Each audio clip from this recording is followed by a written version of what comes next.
So hey guys, welcome back to another video of the channel. और इस video में हमारा जो थर्ड चैप्टर है केमिस्ट्री का, मेटल्स एंड नॉन मेटल्स, वो हम स्टार्ट करने वाले हैं। तो दो चैप्टर हमारे ऑलरेडी केमिस्ट्री के हो चुके हैं, that is acids, basis and salts. और जो हमारा फर्स्ट चैप्टर था केमिकल रिएक्शंस एंड इक्वेशंस वाला। तो इस चैप्टर को आज एक हम स्टार्ट करने वाले हैं। और तो ये फर्स्ट वीडियो होने वाली है। इसमें हम पहले इसका बेसिक से स्टार्ट करेंगे कि क्या मेटल्स होते हैं, क्या नॉन मेटल्स होते हैं, और आगे इसके कई पार्ट्स आएंगे। ठीक है, सो लेट्स स्टार्ट इट।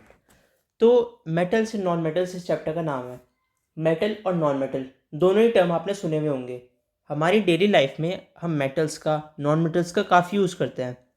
अब जो हमारी केमिस्ट्री की पीरियोडिक टेबल है, आपको पता है, उसमें सारे एलिमेंट्स लिखे हुए हैं। एलिमेंट्स। अब ये जो हमारे एलिमेंट्स होते हैं, they are broadly divided into two categories, जो मेन दो कैटेगरीज हैं। फर्स्ट इज अवर मेटल्स और second is our non metals. तो क्या होते हैं मेटल्स और क्या होते हैं नॉन मेटल्स? हमें मेटल्स सुनते ही और नॉन मेटल्स सुनते ही हमारे दिमाग में एक ओवरव्यू सा तो बन जाता है, लेकिन इस चैप्टर में हमें उसे डिटेल में पढ़ना है। क्या मेटल्स की प्रॉपर्टीज़ होंगी, क्या नॉन मेटल्स की प्रॉपर्टीज़ होंगी। अब जैसे कोई मेटल होता है, मेटल की हमें जैसे ये प्रॉपर्टी पता होती है कि ये मतलब हमें पढ़नी है कि जैसे metals are malleable, they are ductile. ये सब हमें हमें वैसे नहीं पता कि क्या चीज़ इनके मीनिंग होते हैं, हमें बस वर्ड पता है ये। तो उन सब चीज़ों को हमें इस चैप्टर में पढ़ना है। तो पहली जाती है हमारी मेटल्स।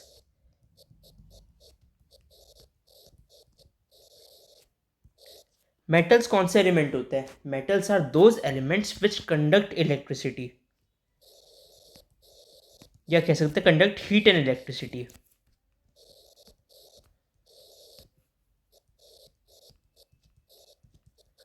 तो हीट और इलेक्ट्रिसिटी को कंडक्ट करते हैं, और साथ ही साथ वो मेलिएबल और डक्टाइल होते हैं।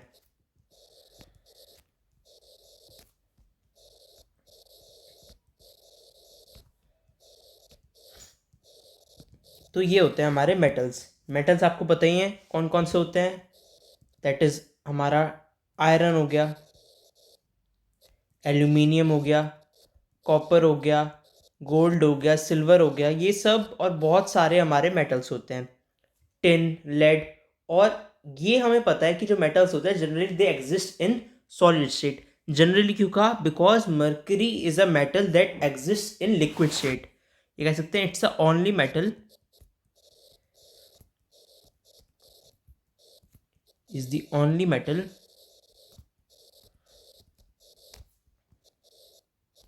to exist in liquid form या liquid state। अब मेटल नाम सुनते ही ना हमारे मन में एक ऐसे उसकी एक पिक्चर सी बन जाती है कि मेटल एक कैसा होगा। वो पिक्चर ऐसी होती है कुछ, ये कि ये हमारे मेटल्स हैं। और क्योंकि देखने में सारे बाहर से दिखेंगे तो हमें लगता है सेम से ही है, लेकिन अंदर उनकी प्रॉपर्टीज अलग होती हैं, उनके रिएक्शन करने के तरीके अलग होते हैं। अब जैसे यहाँ पे कुछ हमारे मेटल्स लिखे हुए हैं: cast iron, copper, lead, wrought iron, zinc, tin, aluminium, brass, titanium, steel, carbon steel और एलॉय स्टील। ये सब डिफरेंट टाइप्स ऑफ मेटल्स में हमारे आते हैं। इन्हीं के साथ हमारे कुछ एक्स्ट्रा भी होते हैं, दैट इज़ गोल्ड आ गया, सिल्वर आ गया, प्लेटिनम आ गया। ये हमारे वैसे थोड़े रिएक्टिविटी सीरीज में नीचे आते हैं, towards the bottom in the reactivity series. ठीक है, ये हमारे कुछ मेटल्स होते हैं। अब जो मेजॉरिटी ऑफ एलिमेंट्स हैं, जो हमारे मेटल्स का हमने जिन्हें नाम दिया है, वो सॉलिड है। और एक मेटल जो एक्सेप्ट जो हमारा मरकरी है, वो होता है लिक्विड। तो ये तो आपको पता चल गया। अब जब रिएक्शन होती है मेटल्स की, वो बनाते हैं पॉजिटिव आयंस।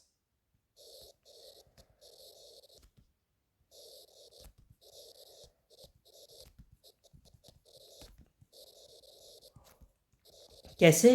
जब इलेक्ट्रॉन मेटल लूज करने की टेंडेंसी रखता है, तो उस इलेक्ट्रॉन को लूज करने के बाद मेटल्स पॉजिटिव आयंस बनाते हैं। अभी आपको अच्छे से भी इस चैप्टर में आगे समझ में आएगा, अभी बस मैं इसका थोड़ा सा बता दिया। तो क्योंकि इलेक्ट्रॉन लूज कर सकते हैं और पॉजिटिव आयन जनरेट करते हैं, thus metals are also known as electropositive elements.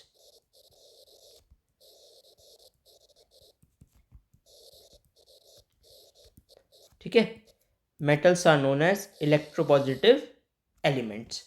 तो ये तो आपको पता चल गए। अब मोस्ट अबेंडेंट मतलब ज़्यादा से ज़्यादा पाया जाने वाला मेटल कौन सा है, कि हमारी अर्थ क्रस्ट में सबसे ज़्यादा कौन सा मिलता है, most abundant metal in our earth crust अगर उसकी बात करें तो वो भी इस ऊपर फोटो में ही है, and that is our aluminium. ठीक है, aluminium is the most abundant metal in earth crust.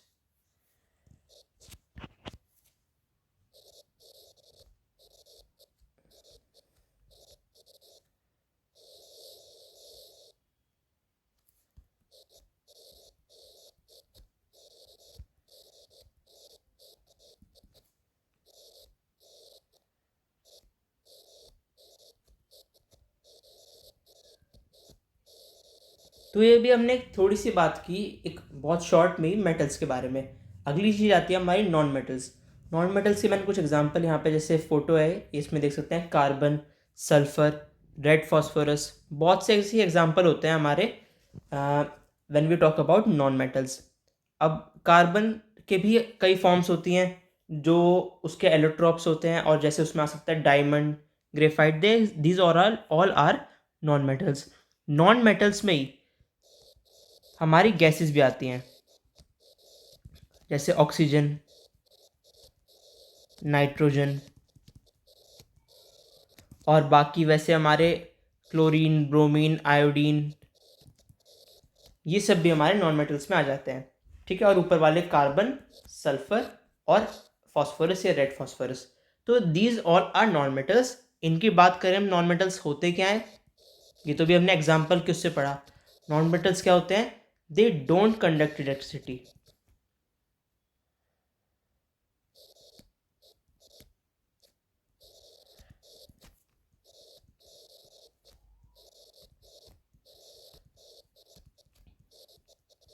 ठीक है, और हमने उनमें पढ़ा था मेलिएबल और डक्टाइल थे। ये यहाँ पे था कि metals are malleable as well as ductile. तो ये जो हमने बात पढ़ी है मेलिएबिलिटी और डक्टिलिटी की, ये केस हमारा नॉन मेटल्स में नहीं होता। क्या चीज़, कि वो हमारे मेलिएबल भी और डक्टाइल भी, they are just type of substances which don't conduct heat and electricity, they are neither malleable nor ductile. ठीक है,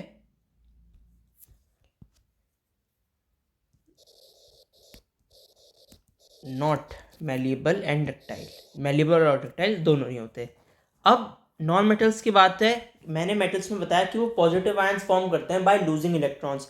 तो नॉन मेटल्स का अपोजिट है, non metals form negative ions bye gaining electrons. ठीक है, अब क्योंकि नेगेटिव आयंस फॉर्म कर रहे हैं बाय गेनिंग इलेक्ट्रॉन्स, इसका मतलब जो हमारा नाम पड़ेगा नॉन मेटल्स का, that will be electronegative elements.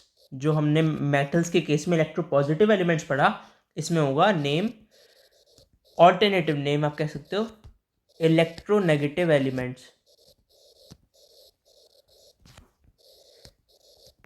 ये हम नॉन मेटल्स को बोल सकते हैं because they can form negative ions bye gaining electrons, which is the opposite of क्या चीज़, मेटल्स में, जिन जो कि पॉजिटिव आयंस बनाते हैं by losing electrons, hence the name electropositive elements.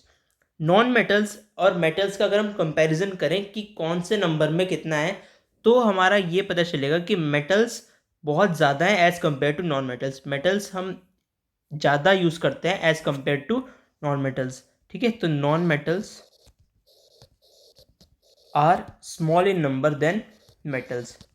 वैसे तो दोनों के बिना ही हमारा काम नहीं चल सकता, दोनों ही हमारे डेली लाइफ में बहुत ज़्यादा इंपॉर्टेंट है, but if we talk about presence किसकी कितनी है, तो उसमें मेटल हमारा ज़्यादा आते हैं।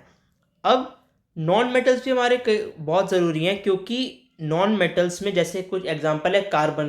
कार्बन के बिना सब्सटेंसेस हम बिल्कुल भी इमेजिन नहीं कर सकते हमारी डेली लाइफ में। कार्बन बहुत ज़्यादा एक कह सकते हैं one of the most important element in the whole periodic table, in the whole chemistry. Carbon बहुत ज़रूरी होता है, जो कि एक नॉन मेटल है खुद से। अब हमने बात करी थी कि अर्थ क्रस्ट में मोस्ट अबंडेंट मेटल कौन सा है, दैट वाज एल्यूमिनियम। अगर हम बात करें मोस्ट अबंडेंट नॉन मेटल के बारे में,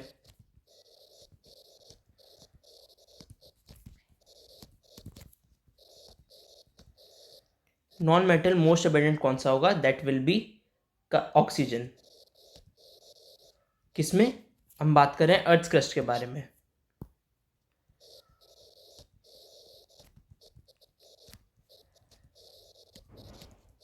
इन अर्थ क्रस्ट, ठीक है। जो प्रॉपर्टी है नॉन मेटल्स की वो मेटल्स से अपोजिट होंगी, जो कि अभी हमें आगे पढ़नी है दोनों की प्रॉपर्टीज। तो ये आपको याद रखना है, properties generally of non metals are contrast कर देते हैं टू दैट ऑफ मेटल्स, ठीक है। अब बात करते हैं हम कुछ मेटल्स की फिजिकल प्रॉपर्टीज के बारे में। हमें दोनों पढ़नी है, मेटल्स की, नॉन मेटल्स की physical as well as chemical properties. But हम स्टार्ट करेंगे मेटल की फिजिकल प्रॉपर्टीज से, जिससे हमें पता चल जाए कि मेटल एक बाहर से वो क्या क्या प्रॉपर्टीज शो करता है, क्या क्या। रिएक्शन की बात नहीं करेंगे, रिएक्शन की बात आएगी केमिकल प्रॉपर्टीज में, मेटल कैसे बिहेव करता है वो सब, ठीक है। तो फिजिकल प्रॉपर्टीज ऑफ मेटल्स।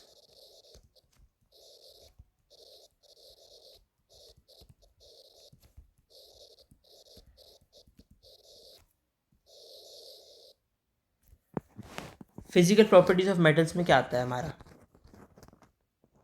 तो फिजिकल प्रॉपर्टीज ऑफ मेटल्स में फर्स्ट चीज आती है जो हमने उसकी डेफिनेशन में ही पढ़ी थी, दे आर मेलिएबल। अभी मेलिएबल है क्या? मेलिएबल, डक्टाइल, अभी हमने दोनों में पढ़ा। तो ये मेलिएबल और डक्टाइल है क्या?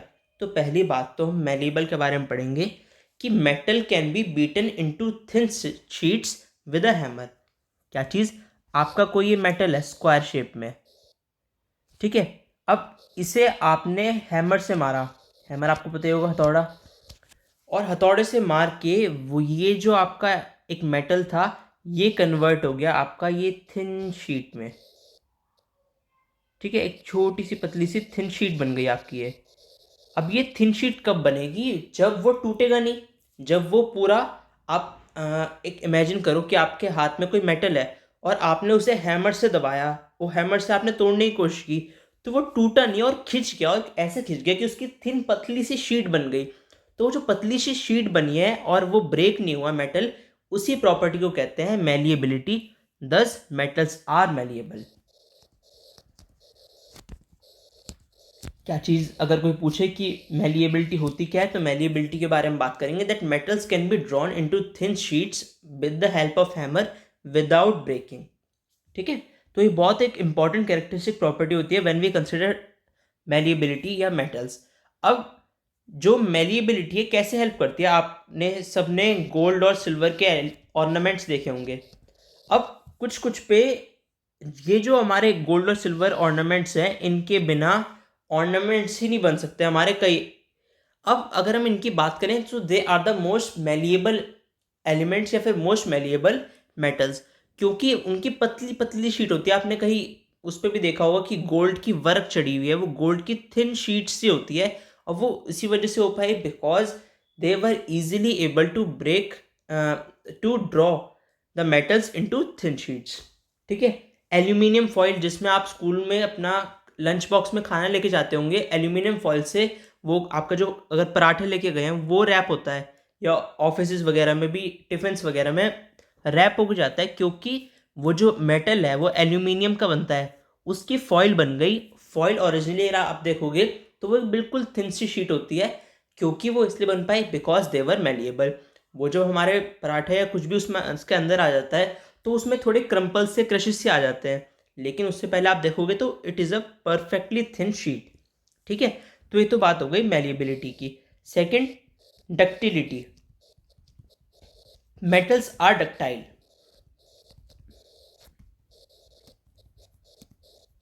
डक्टाइल का मतलब क्या है? That is metal can be drawn into thin wires. अब आपने कई, अब जैसे अगर आपके घर पे कोई इलेक्ट्रिशियन आया हो तो आपने देखा होगा उनके पास छोटे छोटे बहुत पतले से वायर होते हैं, generally they are of brown colour के होते हैं। वो ब्राउन कलर के कभी कभार मेटल के वायर्स होते हैं, जैसे कॉपर के हो गए, एल्यूमिनियम के हो गए। वो इसलिए हो पाए क्योंकि मेटल की प्रॉपर्टी है that it can be stretched, इतना खींच दें कि वो एक थिन वायर की तरह बन जाए, ठीक है। अब वही प्रॉपर्टी को हमने नाम दिया हुआ है ductility. So ductility is an important characteristic property of metals.